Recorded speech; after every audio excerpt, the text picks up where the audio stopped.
At kasama po natin ngayon sina Franco Mabanta at Tim Tayag, mga komedyante na mga nasa likod ng videong How to Survive the 2016 Presidential Elections na naging viral nitong kasagsagan ng kampanya pero nga kamakailan ay tinanggal sa Facebook.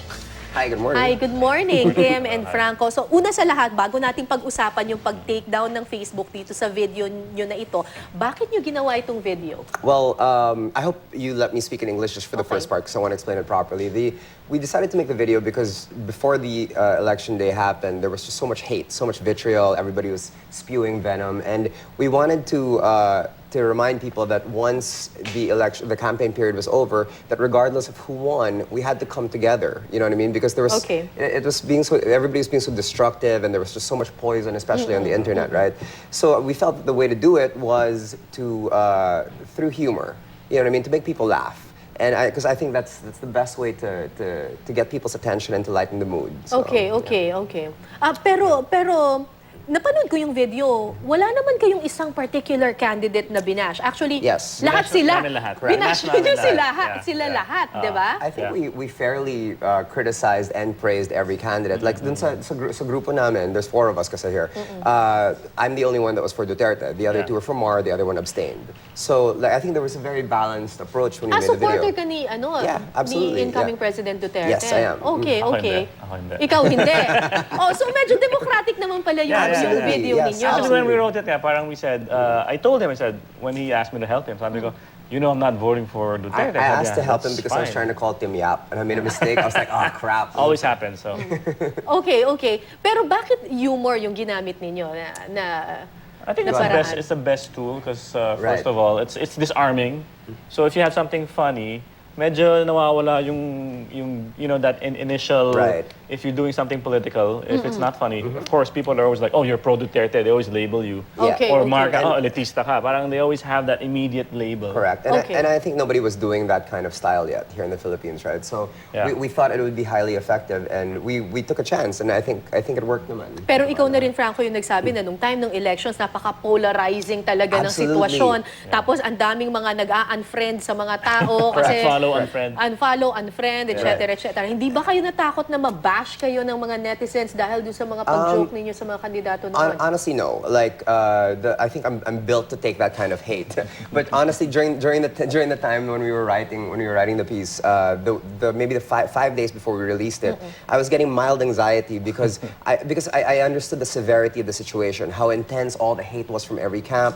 So I was, you know, getting, I guess, a little scared. But every time I would go back to why we were doing this in the first place, which was for the right reasons, really to be relevant and insightful, and to tell people to come together and not to make pasikat, all of a sudden the fear would go away. You know what I mean? Because we knew that we were doing it for the right reasons. So nabash ba kayo ng mga netizens? Not at all. No. Not at all. Wala kayong masyadong negative comments na nakuha? Actually, we had like three dislikes. This is how crazy the metrics were, because we do analytics for social media, right? So 160,000 combined views on YouTube and Facebook. We had 3 dislikes. It was universal. Hindi, yung mga comment mismo, may mga nagalit ba? Surprisingly, I was expecting na marami. We were preparing our minds. Kasi I was preparing na to blame him. Parang si Franco yun, hindi ako yun. Parang I'm just scared. Okay. But surprisingly, there was not. It was universal love. Everybody was saying it was the best video they saw. So, bakit tinake down ng Facebook? I have my theory, but we have theories also. Like, also, sorry. Ano yung mga conspiracy theories One more thing that we wanted to point out was in the history of us, at least me doing social media marketing, I had never seen a video hit 100,000 views na nagkaroon ng mas maraming shares sa likes. So we had 3,000 shares and 2,600 likes, which is unheard of. Usually, kasi the ratio would be something like 10 to 1, 10,000 likes and then 1,000 shares. Something like how many days? In 3 days. 3 days. So paano niyo nalaman na tinanggal na siya ng Facebook? One of my mayor friends called me and said, Franco, I want to share the video with one of my friends, but I can't find it on your page. And I looked for it, and I was very bothered nung nalaman kong natanggal. Kasi, bakit daw? They didn't notify me, actually. So me and Jason Magbanwa and Gov Daswani and Tim, we posted stuff. Thankfully, people defended us for it, and then we've been talking to Facebook ever since, but they haven't given us a reason for it yet. No official naman. No official reason. Kasi, you know, honestly, anong theory mo, Tim? Go ahead. Well, I have 2 theories. Una si Barangays na naman. I think he logged into his 1,000 accounts and then dinislike niya. Dami naman nun. Yeah, madami. 1,000 email addresses. Si Baron. Okay, I think okay. maybe there must be, seriously, there must be someone who got upset and then he has access to maybe a call center or a, Right. Call a farm center. of some sort na they can just farm. go in. Yeah, farm, Right. like a farm of computers with Oh, just sure, people, sure. you know. Baka sinabi, oh, flag this down. So, Yeah, it's a really big loophole in Facebook's censorship system because Yeah. I understand they have 1.6 billion Billion users. now, so it's very hard to police these things. But the problem with their system now is I think when you hit a certain number of flag downs, Yeah. when people report your post Yeah. as abusive, and it hits a certain number of reports, then the post is instantaneously flagged down, removed. And I think the problem here is you know, like you can have like this mob mentality where you can call a bunch of your friends Yeah. and just say like, or you can have like a Facebook group, like let's say the silent majority of Moros. Hey.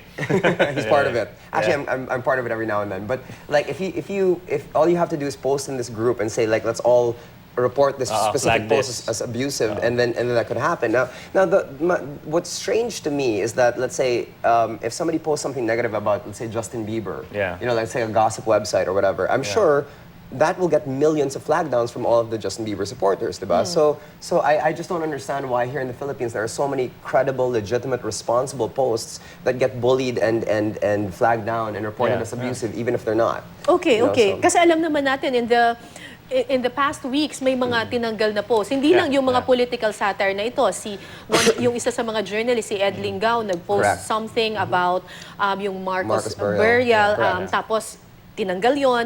There Yeah. was this woman, si Tammy De Jesus, who posted something about her, yung incident sa kanya na catcalling, Right, yung right. ganyan. And those were Tinanggal din legitimate yun. posts yun. Pati, I think yung statement ng isang media or ng isang group of journalists against media killings, tinake Tinanggal down yan. din yun. Right. So, kayo, And dahil yung naked, my half-naked picture.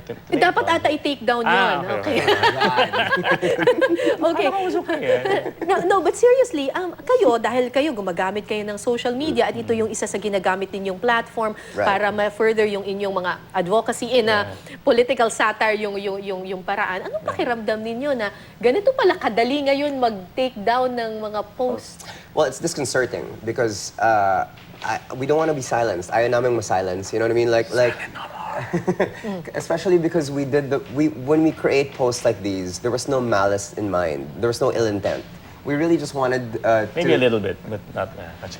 correct. Maybe, no, actually, I'm not at kidding. all. Like No. all the jokes that we cracked were really were for the sake of humor, you know, to make people laugh. And at the end of the day, it's like I think that it's not cool that people are trying to Yeah. because we disagree with them, you know, they're going to try to silence our freedom of speech, and that's not fair. Ikaw, Tim. I think on the bright side, parang we kind of felt like, hey, we did something right. Absolutely. Na Kasi parang we it's got effective, noticed right? that somebody actually took the time to Right. try to, take it And down. So, moreover, the amount of love that we received in terms of the defense that we got, people signing up for us and you know telling Facebook to put it back on, has been really nice. It's been overwhelming. Do you so- feel that you've been censored? Yes, Yeah, absolutely, yeah. absolutely. It's not fun. It's not fun. So anong balak ninyong gawin pagkatapos nito? We're gonna make more videos, more nudity. I'm gonna make my own social media. Anti-social media.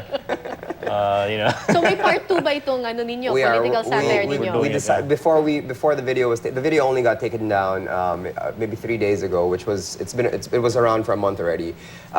We decided maybe a week ago na gagawin namin tong monthly thing. So every month on June 15, on the 15th of every month rather, we're going to be releasing a new video. So we'll be doing political and social commentary, talking about everything from the elections to drugs, homophobia, in a hopefully an insightful, entertaining, funny, relevant way. Anong If it's not, mensahe it's ninyo your sa mga netizens? Kasi obviously, ang mga tumatangkilik ng inyong mga posts ay mga netizens, Right. pero yung mga nagiging mitya rin or nagiging dahilan din kung bakit nati-take down yung post ninyo ay mga netizens din. Right. I think, well, the message that I have is to approach all of these videos, as with everything else in life, with an open mind.